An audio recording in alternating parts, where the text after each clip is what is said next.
So Dr. Perk, thank you again. I think we're ready to get started with Great, thank you. Can you hear me okay? Thanks. And if possible, if I get a 5-minute warning too, that would be great, so that I don't go over. Thank you. So my name is Kevin Perks, and I just want to thank the committee for inviting me to speak to you today. I find it a privilege, and to mirror the comments of others this afternoon. I really believe that the task you have before you is important and complex. What I'm going to be sharing with you today is actually going to shift the conversation a little bit. And I'm not speaking for or against the Common Core, but when Mr. Peake, when you shared the 4 tasks of the Commission, really sort of, I think my discussion, my presentation today will really hit on the 4th bullet in regards to when we think of the standards, what can effective implementation look like.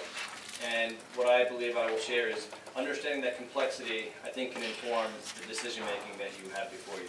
So again, I'm here to speak to the effective implementation of standards, and more specifically, what teachers and educators in schools and districts really need to do to make use of whatever standards they have. So in this case, perhaps the Common Core or not, social studies standards, science standards.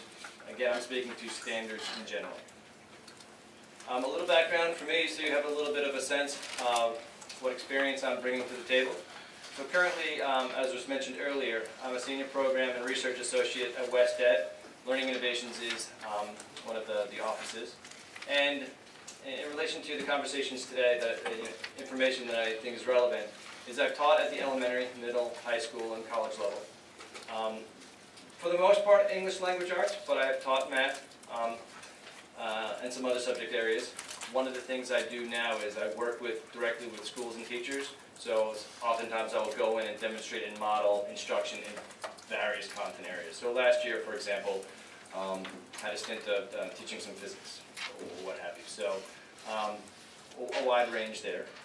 I began my teaching at a private school in Ohio, and it was a school designed for students with learning differences, disabilities. The term they used was differences.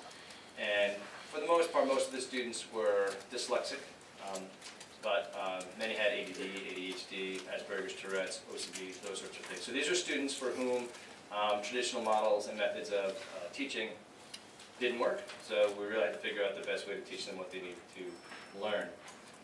In addition to that, I've been a district administrator, primarily a curriculum coordinator. And in my role in WestEd and before, my primary work has been working directly with schools and districts and helping teachers design curriculum, instruction, and assessment, particularly from the standards that their states have identified in policy.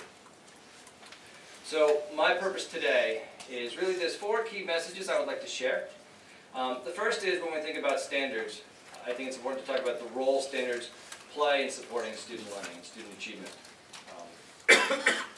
After talking about that briefly, I will talk a little bit about some approaches that we've effectively used to help educators use standards to help students achieve the knowledge and skills that are articulated within standards.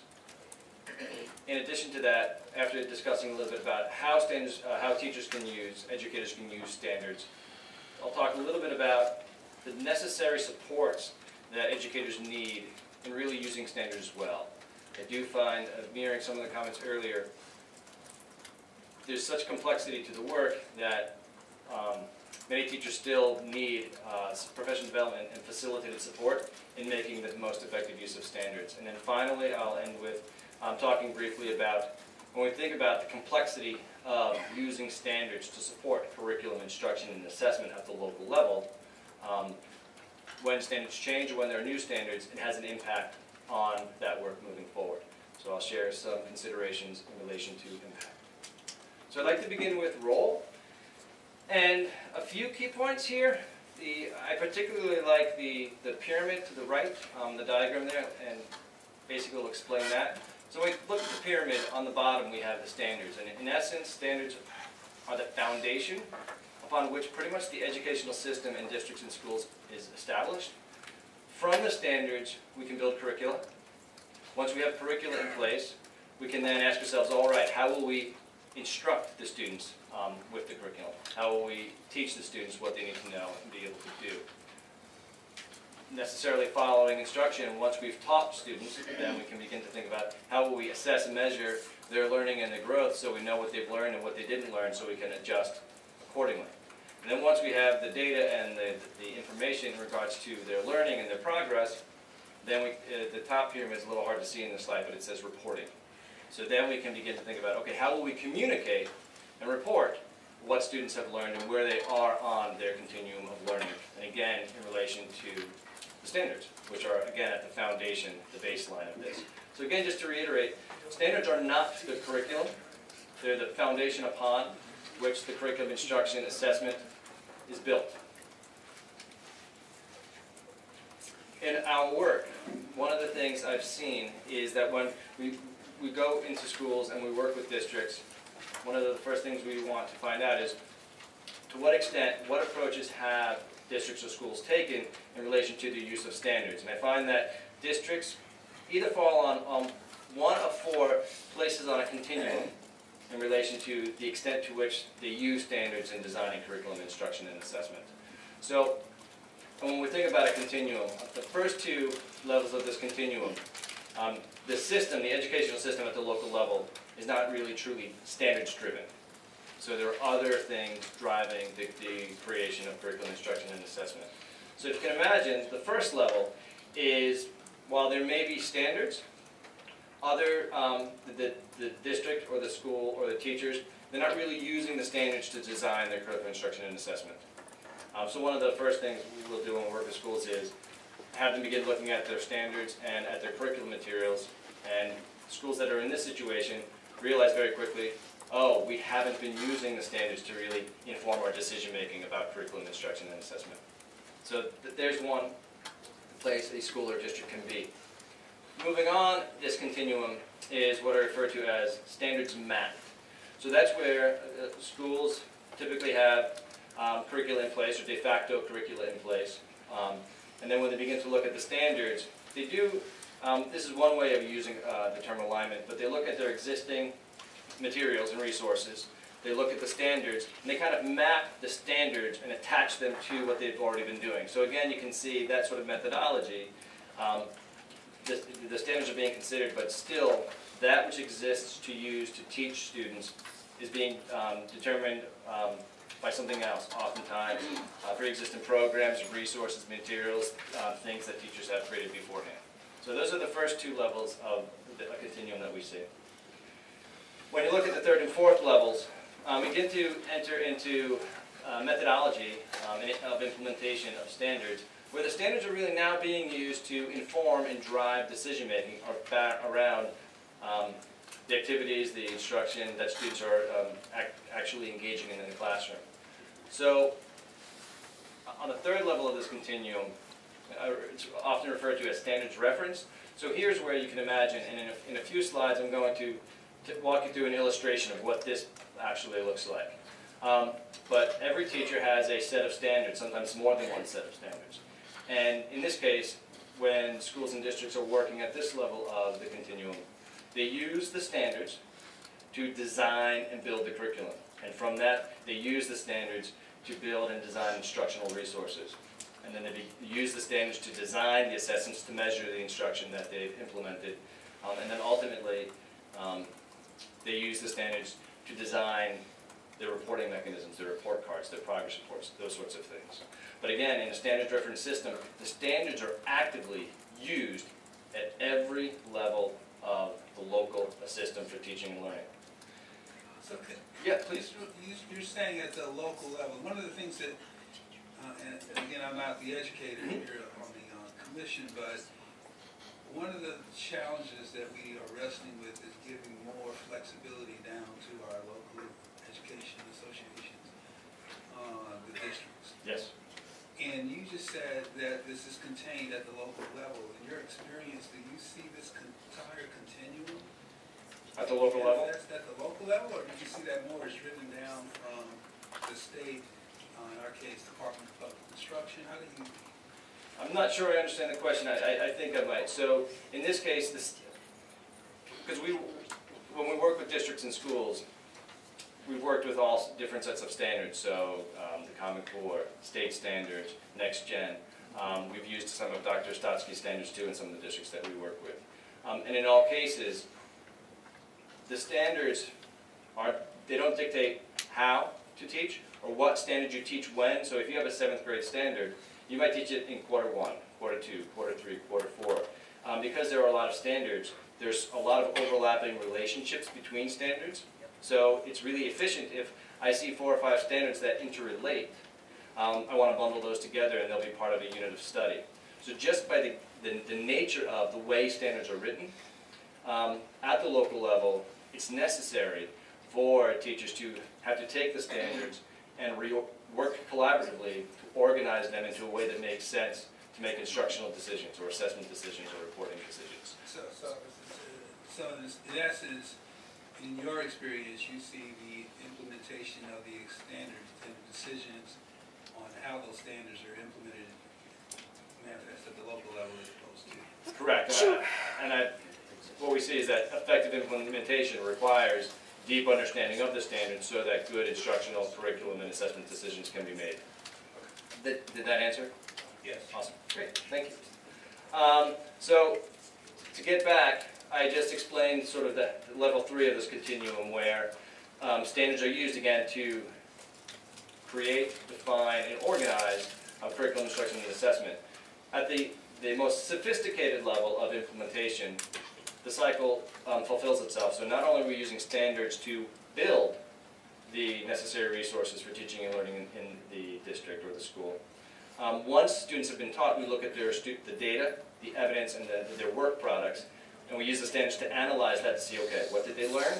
What didn't they learn? And based upon those analyses, we readjust and we figure out what we need to reteach or teach in a different way so the students can continue along the progression of mastery of their learning. Can I ask you a quick question? Yes, please. You mentioned that the flexibility was local as far as implementing the standards. I was under the impression that Common Core you had to do them in sequence. Is that not true? Yes, so I'll actually talk about that in a little bit. I'll be talking about the vertical progressions. But one of the things, and again this gets to pedagogy, so the effective methodology. It's key to know what students know and can be able to do prior to teaching them, so that I don't teach them things they already know, and I determine their current level of understanding.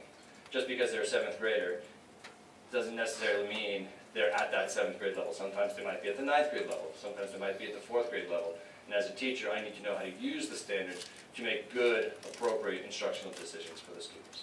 But as I'll talk about in a few minutes, the nature of all standards is that they are a vertical continuum of sophistication from a beginning point, usually pre-kindergarten or kindergarten, to college level, or end of high school level.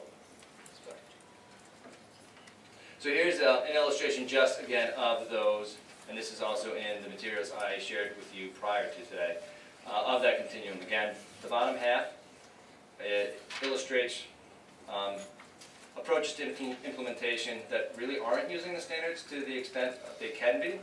And again, the 3rd and the 4th level is really describing levels of implementation that really begin to use the standards to drive and inform decision making.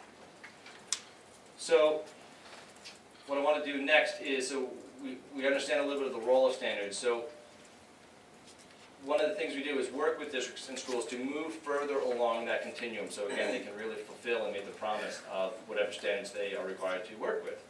And I want to share 3 things that it's really essential. There's more than this, but really this hits, I think, the heart of practices that teachers need to routinely engage in to make high quality and effective use of standards.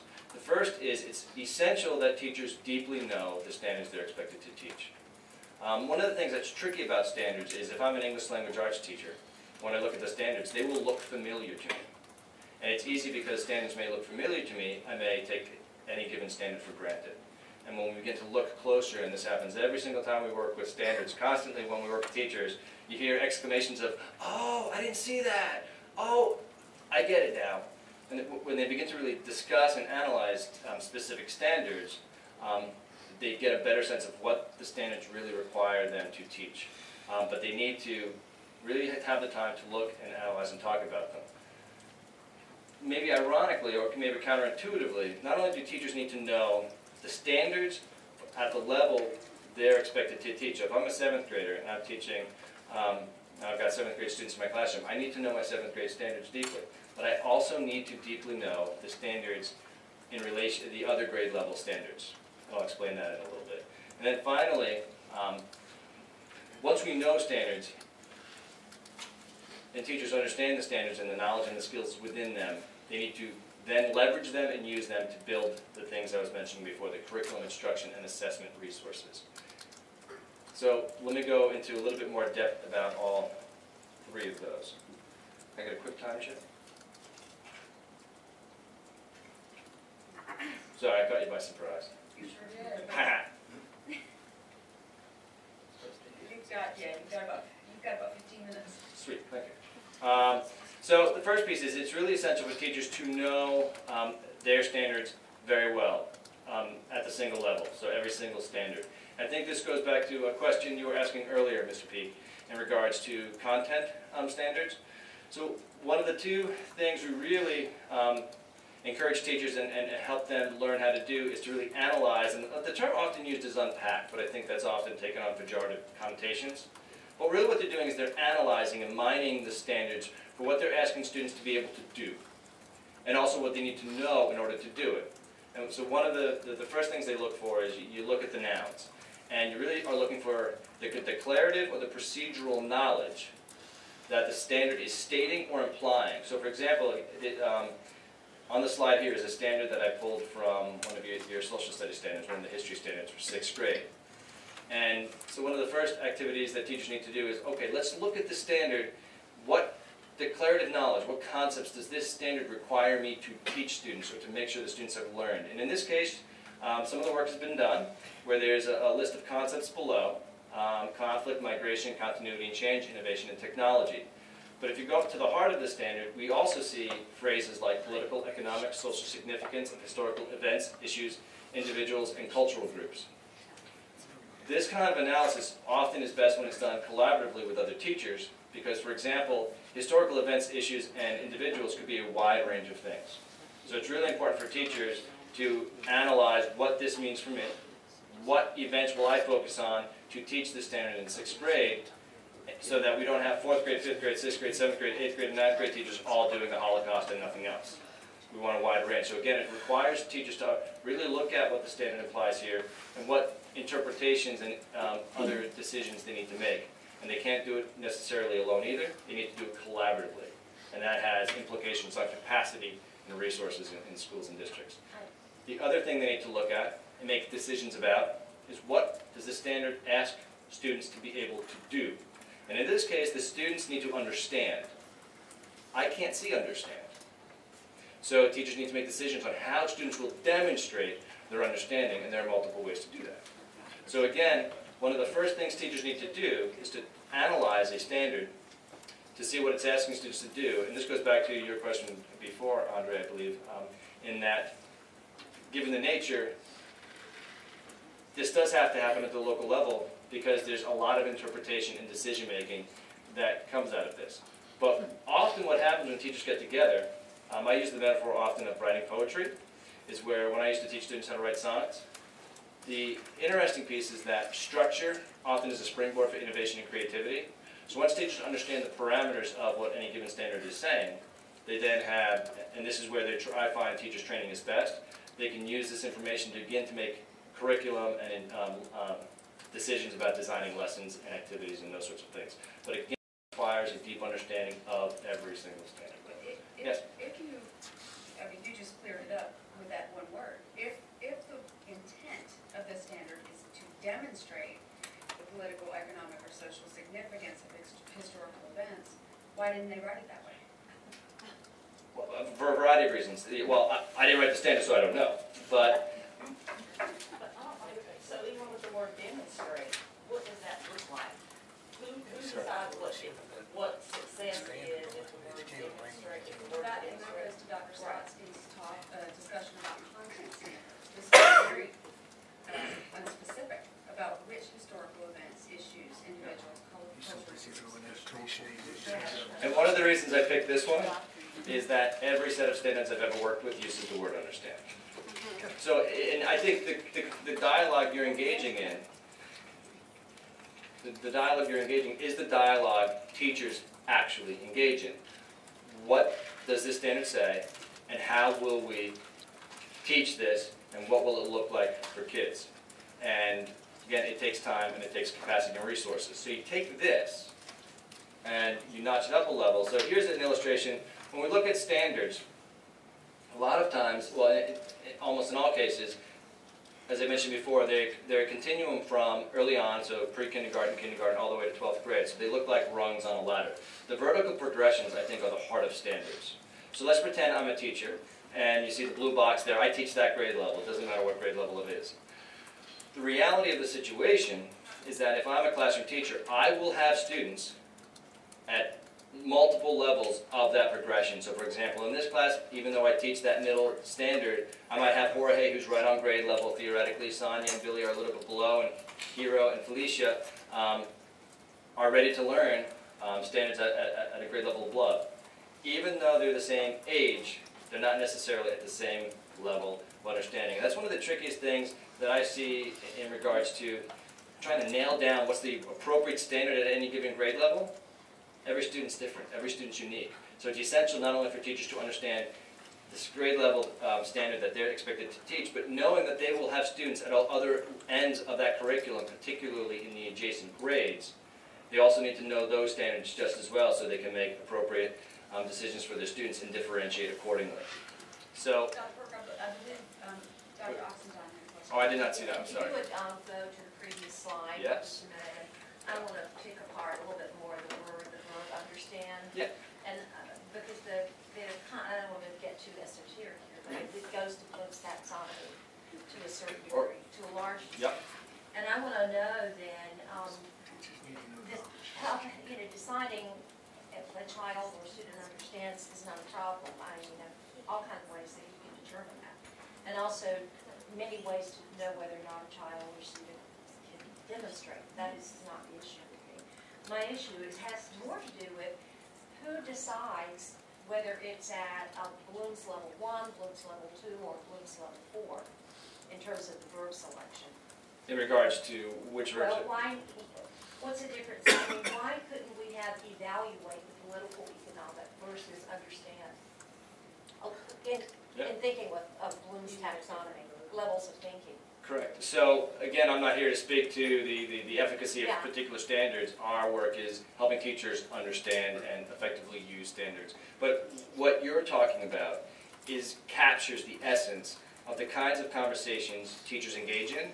And when they ask the questions you're asking, which I think are wonderful, they're actively engaging in the standards and they're processing them. And what you just said is what I hear teachers say frequently. Here, given what we know about our students, given about what they've come to us knowing and being able to do, they're ready to begin evaluating. They make those decisions. And it's the active process of really making sense of the standards that really is a springboard for them designing high-quality, compelling curriculum. One of the key messages I want to share with you is that teachers need to have that interaction. They need to be able to work with, make sense of the standards. And again, I'm not here to speak to what would be a better way to write that. That's not my area of expertise. What I know is teachers need time and capacity to make sense of that. Because we can... Well, Yep. the issue that comes to mind, though, is a classroom teacher. I'm thinking in terms of an unseasoned teacher, let's say a teacher with 1 to 2 to 3 to maybe 5 years, will take a look at that standard and adhere to it by letter, and may not even think it's necessary to stretch the student to a higher level of thinking. So the standard, the use of the verb is very critical, and I don't mean to put you in the fishbowl. No, you're not. But the use of the verb is very important in terms of laying out a standard because it has direct implications for instruction. Absolutely, and that's one of the things that we encourage districts and schools to do is build capacity for those collaborative conversations.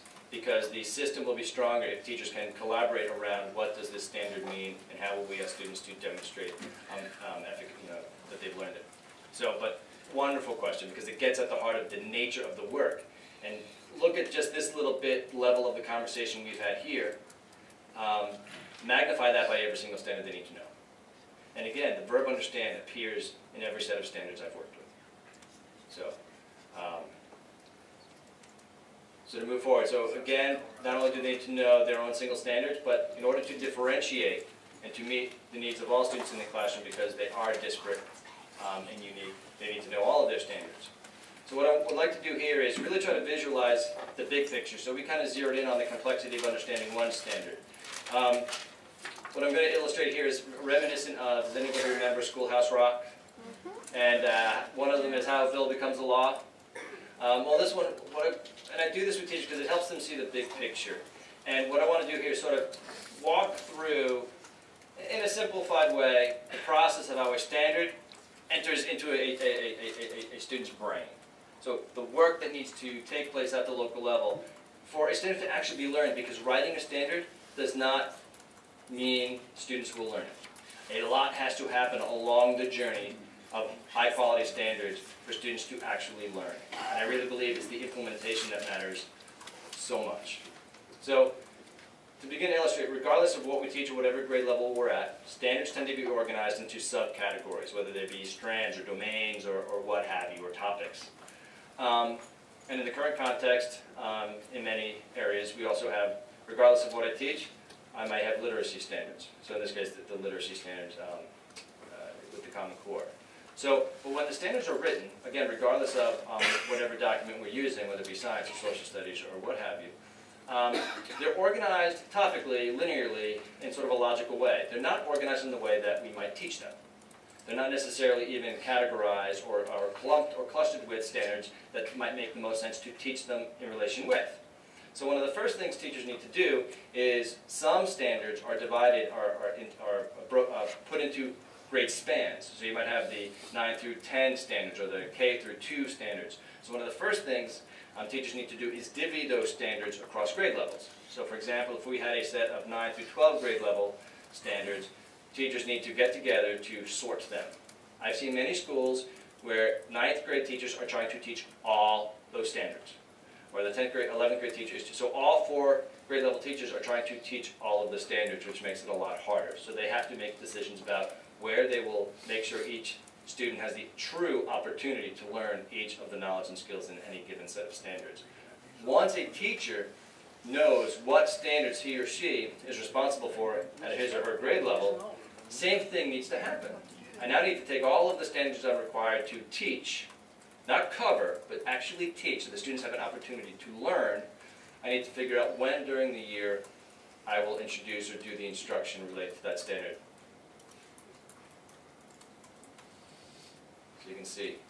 Then, because a lot of the standards make sense together, teachers begin to organize units of study from the standards. So again, they'll begin to sort and cluster and begin to develop these foundational units of study. If these standards go together, so we'll create a unit of study around those in quarter 1, and ultimately they need to reorganize the standards.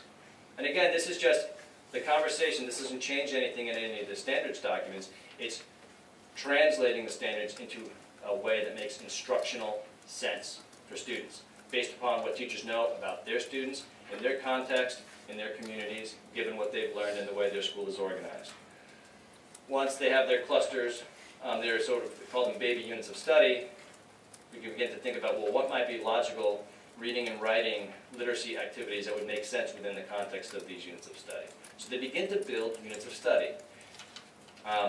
This right here is what we would call a scope and sequence of the standards across the year.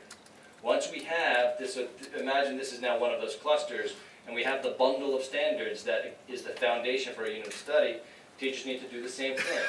The challenge here, and I find this is one of the most difficult things to do, one of the most complex things is, here is a unit theoretically that has 1, 2, 3, 4, 5, 6, 7 standards. It's a unit of study, so I have to really engage in a process of finding cohesion among all of these standards, and that's why it's called a unit of study. It's all of these standards really working together to teach students how to do something meaningful by the end. So that one of the first things teachers need to do with all of these standards is to figure out, well, what's the objective of this unit? Once we know what the objective is and what they need to be able to know and do by the end, how am I going to assess that? What's the end of unit assessment going to be? Whether it be a performance task or a test or a summative assessment or what have you. Then once I understand what the outcomes of this unit need to be based upon my knowledge of the standards, I can be then able to then develop a instructional sequence to teach the standards in a logical instructional way to produce the outcomes dictated, articulated by the standards. But units of study could be 3-4 weeks long sometimes. So it's really necessary to partition out the phases of learning within a unit of study, and it's necessary at certain junctures to create benchmark assessments to make sure that students have learned the knowledge and skills in the previous set of standards before we move on to the next phase. And I'm going through this very quickly, but you're seeing how a whole set of standards can be used to organize a curriculum across an entire year, and then use those standards to begin to build units of study.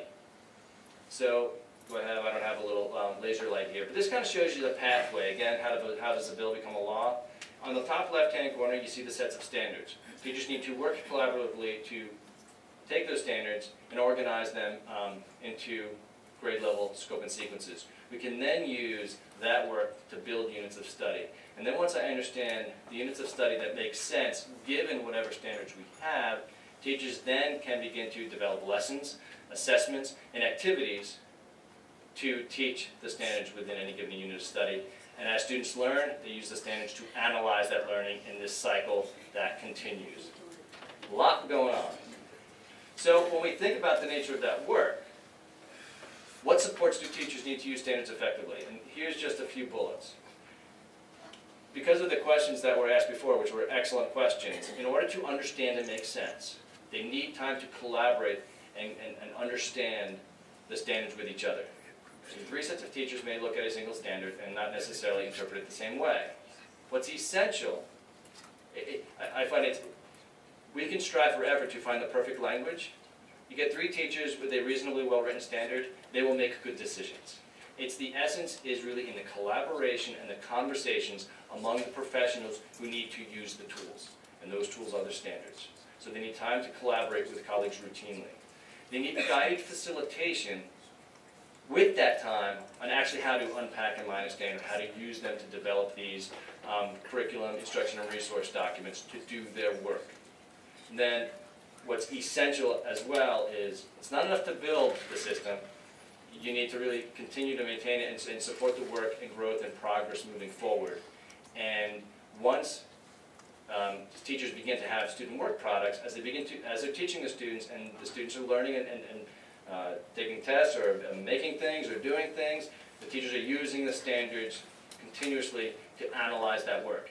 And again, that is most effective when it's collaborative. So when teachers get together to look at what the students have created or produced, and the teachers collaboratively work together to use the standards to see what the kids are getting and what they're not getting so that adjustments can be made.